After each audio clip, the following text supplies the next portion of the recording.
thank you very much for coming along.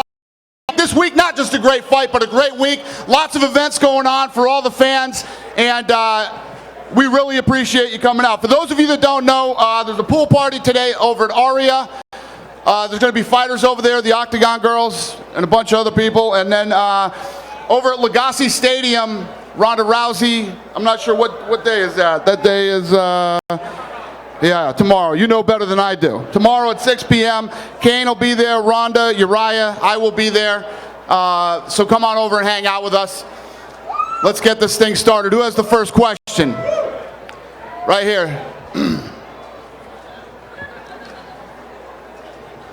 If I could start with Tim Kennedy, please. Tim, obviously, you made waves a little bit with some of your comments. I know you've come back and said, hey, I think it got taken a little bit out of context. But I'm just curious how that affected you, mentally, your preparation, all that thing, coming into your first UFC fight, and if you've sensed any kind of tension or issues because of how everything went down. Well, first of all, my boss is right here, so thanks for bringing up pay. I didn't bring up pay. I'm kidding. No, I don't care. I love to fight. The business is part of fighting, and I'm here to fight. I'm here to put on a show. I could care less about everything else once I stepped into the octagon. And, Hodger's going to be across the cage for me, and that's the only important thing to me in my mind. So, yeah. Sure. Thanks, Tim. And for Hodger, please, if I could get find out kind of how your emotions are right now. Obviously, a great moment for the Gracies to return to the octagon, but some losses lately as well. Is it important to send a message, to pick up a win, to show that the Gracies still belong in the octagon? Yeah, I think so, absolutely. But I think in the end of the day, each one is a different individual. I cannot try to make it right for what happened in the past. I just gotta concentrate and do my best in the octagon. I think I'm just very happy my family made history in the octagon, so hopefully I'll do the same. And just one for Dana, if I could, please. Could we get a ticket sales update? There was some reports earlier in the week that there was only 25% of tickets sold. Is that accurate? And if so, what do you attribute that to? I have no idea. I don't know the answer to that question. I don't ever sweat that stuff. I don't. Back in the old days, I used to think about it. I don't even know. Honestly, don't know. Go ahead, right here. Dana, can you talk about, obviously Anderson in Brazil is huge, sponsorships or endorsements. As the president, to market him here, I don't know if it's been difficult or is it just his talent you market? And can you talk about him compared to where he is in Brazil and how people respond to him in different places and you trying to market him as your best guy throughout the years? Yeah, well, he's the greatest of all time. He's broke every record in the UFC. He's the type of guy, when he goes out and fights, he does things that other people can't do. And what isn't pumped up enough, and what's even more amazing, is he's still doing it at 38 years old. But as far as him here in Brazil, of course, he's massive in Brazil. He's the man in Brazil, and he's pretty much the man all over the world. When Anderson Silva fights, people want to see it. Something incredible and something special is going to happen when this guy fights. Dana, to your right, Dana? Yeah. Right here. Rodrigo del Campo, indiscutido from Mexico. This fight starts 6 busy months for the UFC. If everything goes to plan and Renan Barão gets a date, every single belt in the UFC will be defended on the 6 months. Is this something that was planned, that just happened to line up, or? Yeah, well, obviously, every time we do a big fight, we want to do a title fight, and as long as everybody stays healthy, it looks like we've got a great rest of the year. Amazing fights, cards that are stacked. It's about guys staying healthy. We've had a much better year this year than we had last year, so keep it going. Don't jinx it. And a question for Chris Weidman, to your right. Thank you. What's going on, buddy? You talked about your fight with Mark Munoz. Does this get you going? Does this make you happy? Wait, Does this get you going? Make you happy that everyone thinks you're the underdog? Yeah, obviously I'm fighting the greatest of all time. I expected people to think I'm going to lose the fight, but that gets me excited to prove them wrong. This is a matchup I wanted for a long time, and now I finally have it, and I got to go out there and do my thing. And a technical question: you talked in your fight against Mark that he was very loose when you had him on the ground, and you talked about when you saw Anderson's fights that he looks very relaxed, very loose on the ground. That you think that was Chael's undoing, that he was way too stressed on top of Anderson. Yeah, I think when Chael got on top of Anderson, he was really stressed out. You know, I think when I get on top, I feel like that's my world, and I'm going to be nice and relaxed. And there's no reason to rush. You know, I'm going to be nice and relaxed and try to be more calculated with everything I do. And how do you manage your stamina? Because if you're winning, this is going to be a 5-round fight. How do you manage your stamina? Try not to get tired. Attack when you can. And just don't get overexcited. I don't go out there to try not to get tired. You know, I work hard every single day to go out there, and if I'm working hard, the other guy's working hard, he's going to break before me, and that's my mentality.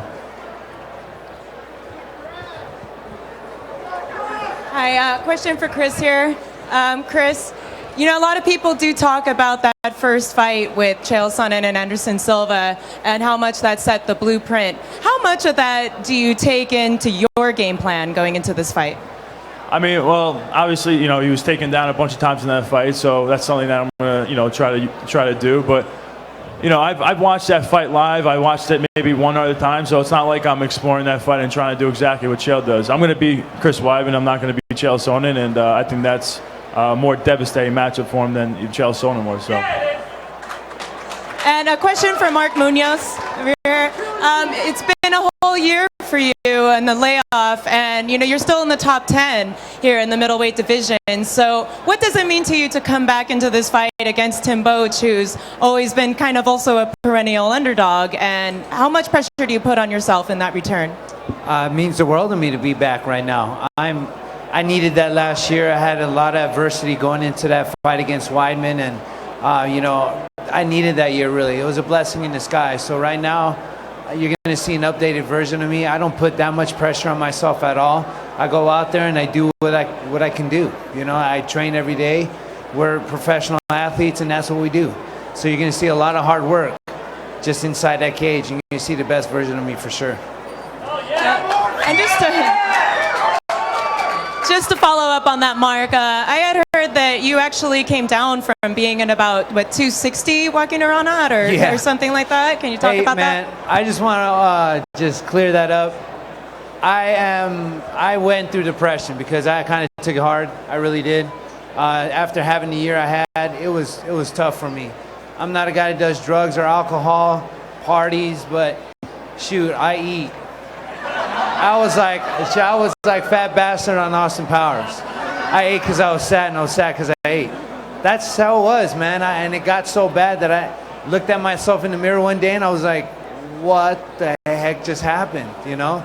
And I called my trainer. I was like, hey, man, I need to do something right now. And I called him up, went in, and I just broke down in his office. Todd Norman, he's here right now over with Velocity. He just took me in.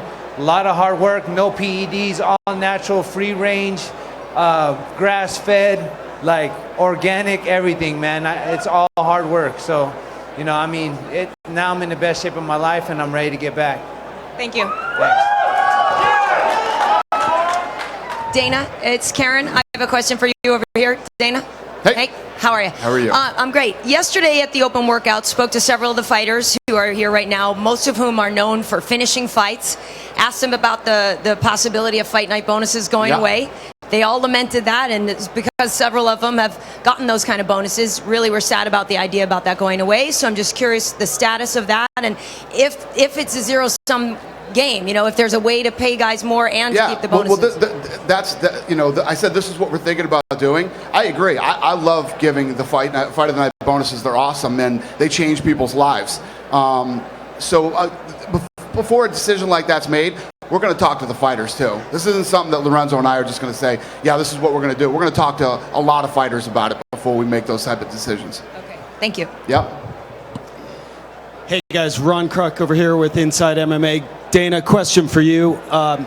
The odds makers here at the MGM currently have Anderson Silva roughly about a 2.5 to 1 favorite. It's been a long time since those odds have been so close. Your thoughts? Are you at all surprised at how tight those odds are? Yeah, I think these are the lowest odds Anderson Silva's ever fought with in a long time. And, you know, you've seen a lot of the fighters coming out. A lot of fighters believe that Chris Weidman is the guy who can win this fight. Yeah, I mean, I've heard a lot of both sides. Like, this is crazy. Chris Weidman hasn't beaten anybody to deserve to have these kind of odds, or for anybody to think that he can beat Anderson Silva. And then I've heard the exact opposite, where guys have said, no, we know this guy, we train with this guy. If there's anybody who stylistically matches up very well with Anderson Silva, it's him. So there's a lot of questions both ways. There's only one way to find out, and we'll find out Saturday night.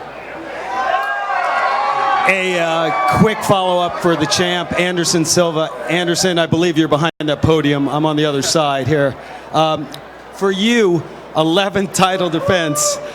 Is this just another day in the octagon for you, or is this streak something special to you personally? A tua 11ª defesa é mais dia no escritório ou tem alguma coisa especial nessa luta? It's normal. One more day for working. He said just another day of work.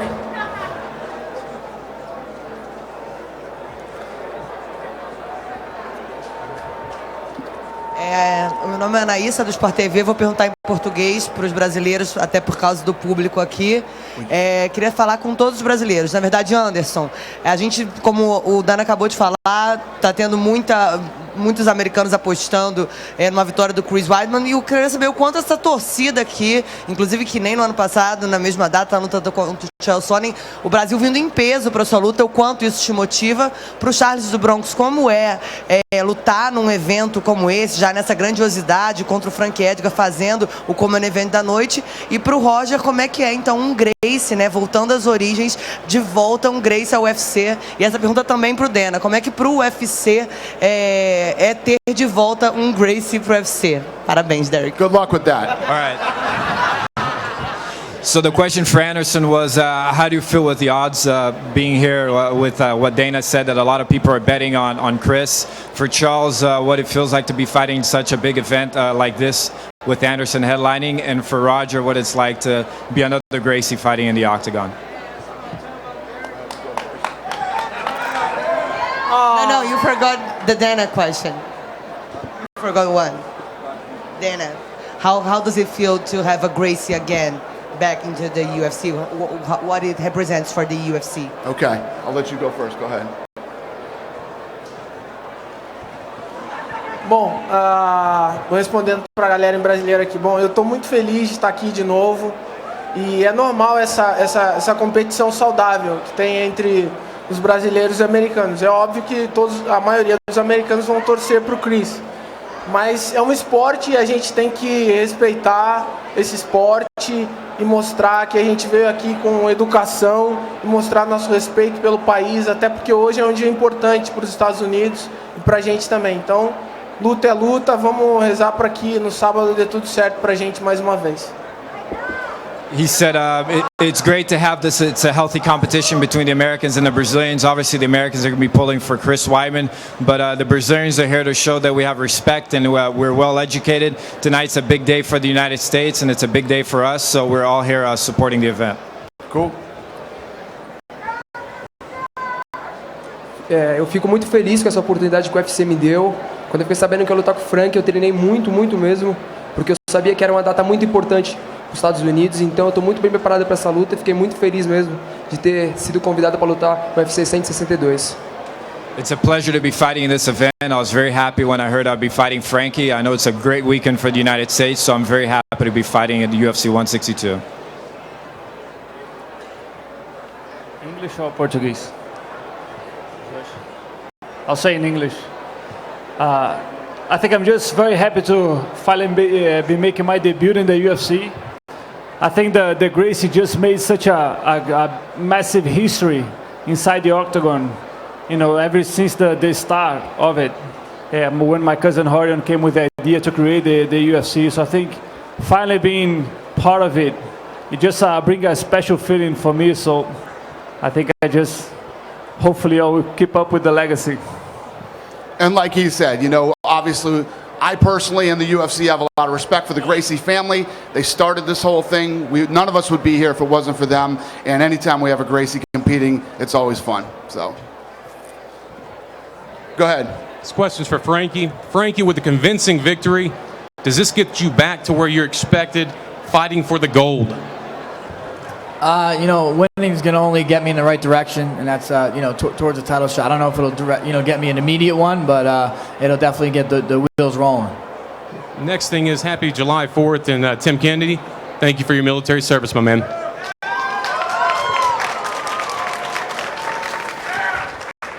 Go ahead. You go back to the odds on Anderson. Do you almost think it's like, if you can correlate it to Floyd, like he's won so long, are they looking for a reason to say, hey, this guy's the guy, he can beat him? Or do you think there's legitimacy to this, that they just don't want him to lose, but they think this might actually be the person?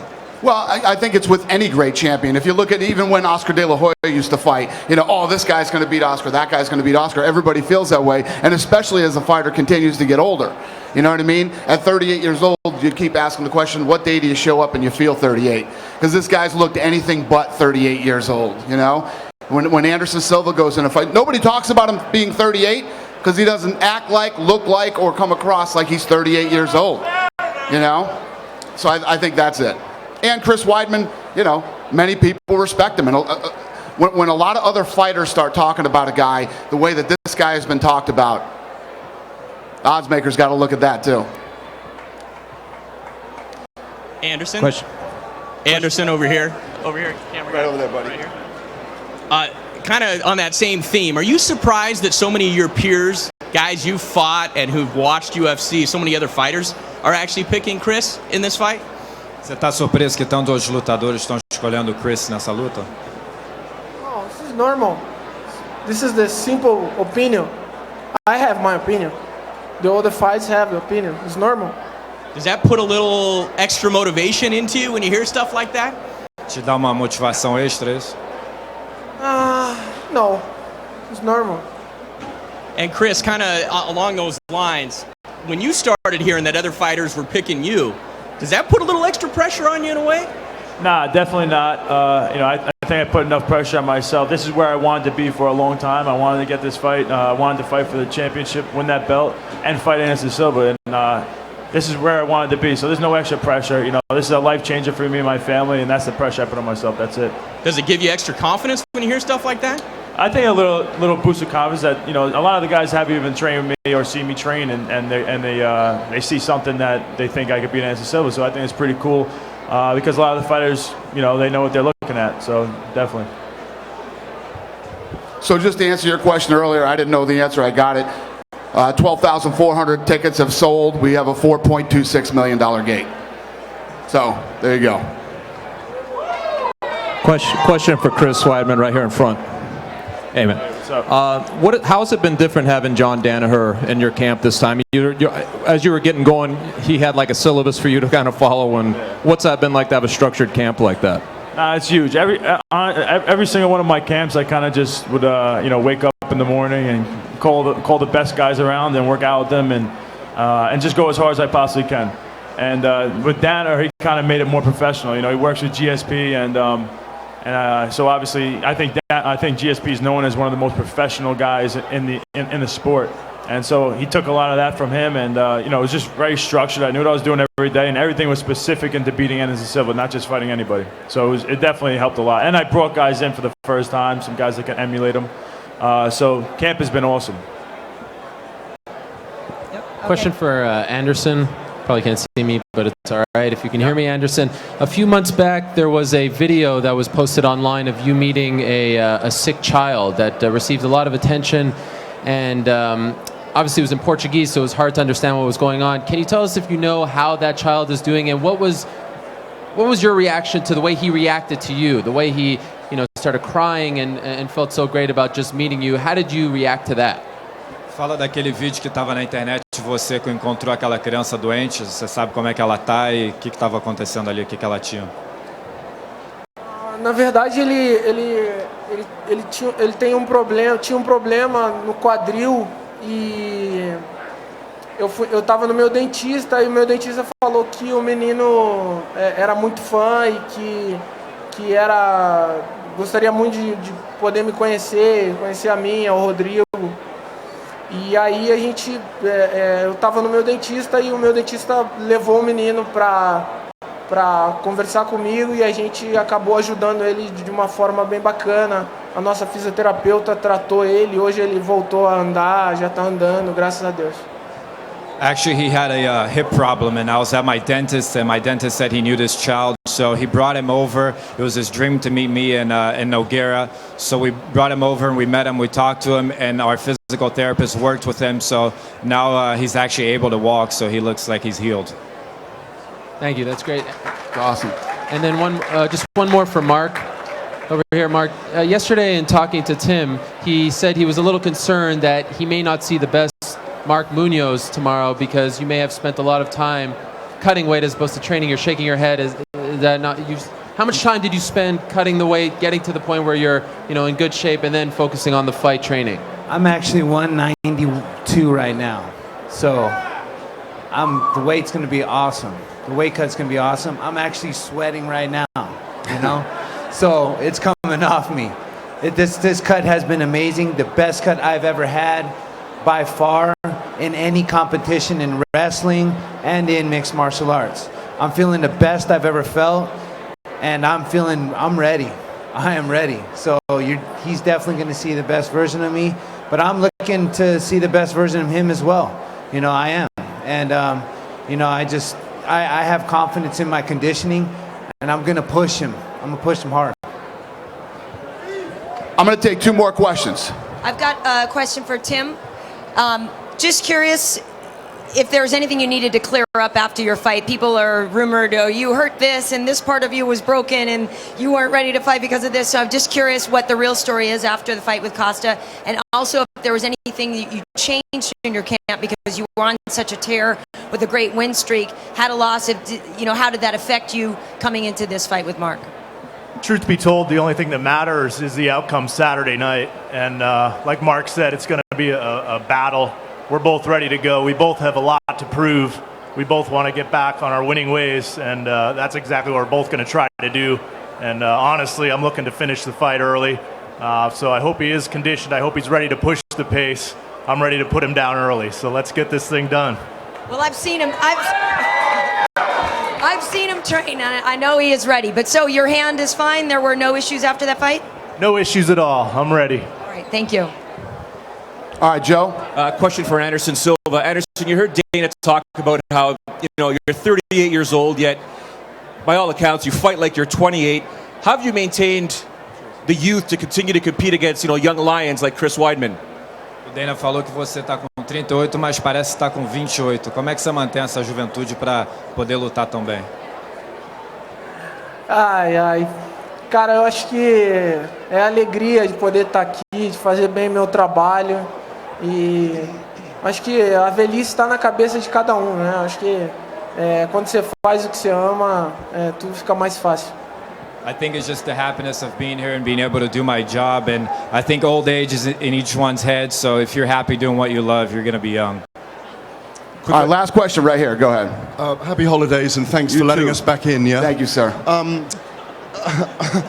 I just wanted to say ask Anderson, you say it's normal that the young pretenders come up, people say they're going to beat you. But is it normal when your greatness is talked about so often? And for example, recently you've been spoken about as a Brazilian sportsman who's as popular as Pelé, who is transcending your sport. How does that make you feel as a human being as well as a fighter? Você disse que é normal seus adversários falarem que vão te vencer, mas é normal falarem tanto de como você é bom, de como você está transcendendo o teu esporte, te comparar ao Pelé e tudo mais?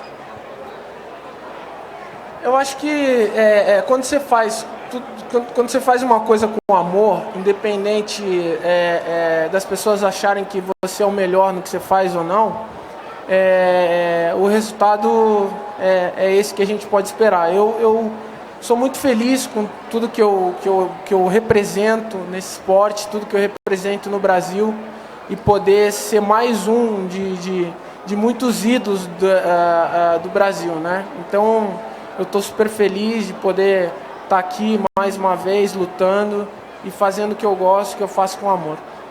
I think when you do something with love and you do what you're loving, the results can be expected, and the results are going to be like this.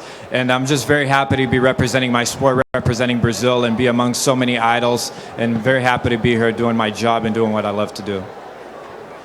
Awesome. So I'm going to get all these guys. We're going to rip this stuff out of here. I'm going to square them off for photo ops. Have a great and safe 4th of July. Thank you so much for coming out, everybody. We appreciate it.